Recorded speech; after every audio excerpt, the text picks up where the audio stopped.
is that, you know, you could hire a worker for a high quality childcare setting and inadvertently hire somebody who has physically abused children, and because it was a civil case, that you have no access to that information. So, and I think if the majority of people understood that, they would not be happy about it, particularly parents. Well, I can just give you a very practical example that I called Bobby on, because obviously he's been at DCAL and then was at DFACS, but we had to do an emergency closure. We've actually had to do 3 emergency closures in child care centers this summer, unfortunately.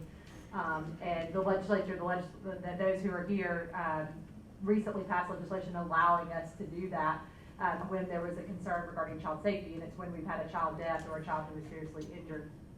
And I called Bobby to say, you know, did this person have any history with DFACS? The person was a parent, and so I was curious, and he said, well, we don't know, and the reason we don't know, and that's how, you know, we got into this. And so it has really, you know, very real implications for children in Georgia if people who you know, have abused children then go in and want to work in our child care centers, or want to work at Children's Health Care, or want to work in a lot of other places that are represented around this table. So obviously our interest is in child safety there, but it has to have the right safeguards in order to withstand the scrutiny. Yeah. And the child abuse registry also includes foster parents, correct? Yes. Anyone who's the subject of investigation. Yeah, because that's always been a concern that we have always had, because when families move from one county or region to the next, you can't always tell if they've had a substantiated child abuse history. Well, and we have parents who specifically move across county lines to evade that for that very specific reason. And this theoretically could help. So, and it's particularly when there's sexual abuse involved, it's particularly troubling, because very often those people are seeking out employment that puts them in direct contact with children. So if it's not prosecuted criminally, then our children, you know, really remain at risk.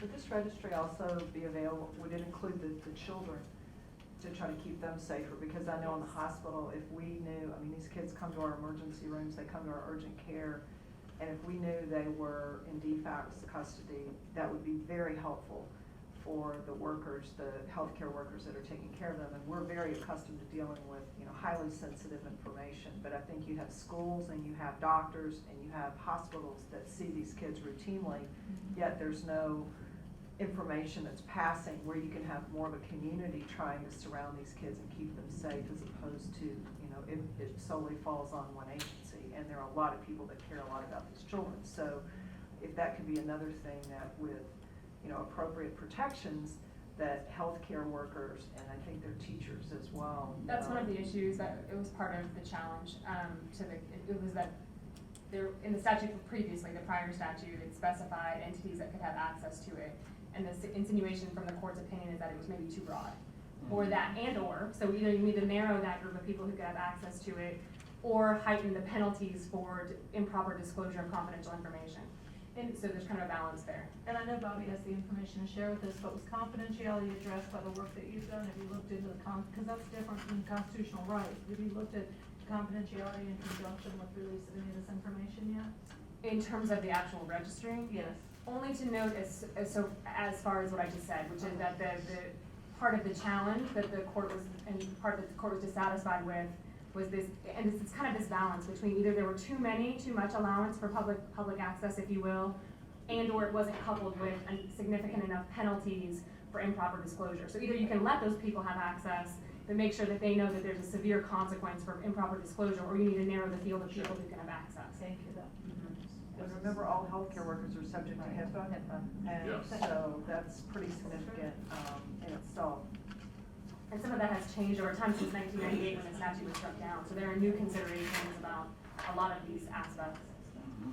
I think the other thing that came out of the child fatality review precedent that a lot of us attended was that there may be some opportunities around legislation and protecting children even after they've died. Though, you know, looking at how we strengthen investigations. I know around SIDS deaths, there's some opportunities around autopsies Would your subcommittee be looking at how we continue to make sure that we're not missing cases?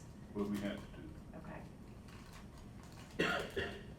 Missing in the sense of the failure of not defects, but private parties who have caused death of a child and Well, no, 'cause outside defects, I mean. sometimes an autopsy's not done, even when there's some stuff that looks a little suspect.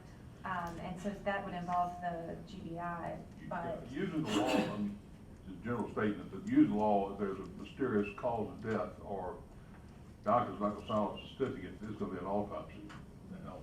But with Sensitive. children, unfortunately, there can be unknown cause of death a little more frequently, it seems like, than with And adults. a specific example that everyone's kind of hit on, Chairman, is the example of a child who might have a special need.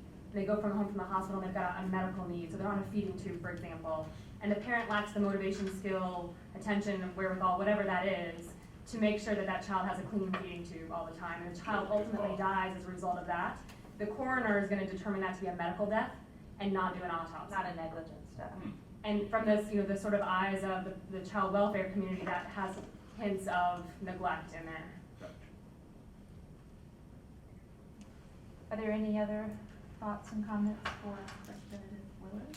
Dwayne? Yeah, I don't wanna be presumptuous, it's not about a value, it's about a value statement, anything about what's going on, but it's outside of the scope. But is there any, you think there's any merit in us looking at the organizational structure or, from an effectiveness standpoint? in I terms of mentioned function- governance of function, I'm talking about internal to the department. Okay. The functionality of alignment and those kinds of things, around executive level, accountability, responsibility, that would be a different layer. And it may be that way now, I'm just saying, I don't really know. Well, Bobby, are you doing kind of an internal review of your structure as a part of this? We will be. I have resisted the urge to do reorganization immediately because I wanted to understand exactly what we were dealing with before we do that. But that is something that we will consider as we get a fuller picture of exactly what is going on. I can tell you, just on the face of it, I look at the structure, for instance, of our state office and have a great deal of confusion about how we arrived at some of those. So I can assure you we'll be looking at that. Would it be Yes. helpful to have any recommendations from this commission in that regard, Director Cagle, or do you feel like that's something that is best left to an agency to determine? As a director, I prefer that be left to me. That's what I'm asking. Yeah, somebody. Thank you for your honesty. Okay, well, we're gonna adjourn our meeting in just a moment. I did wanna tell you that October 7th, I hope is on everyone's calendar. I don't know if you've gotten the email. Has everybody gotten that email about October 7th? That's our next full committee meeting.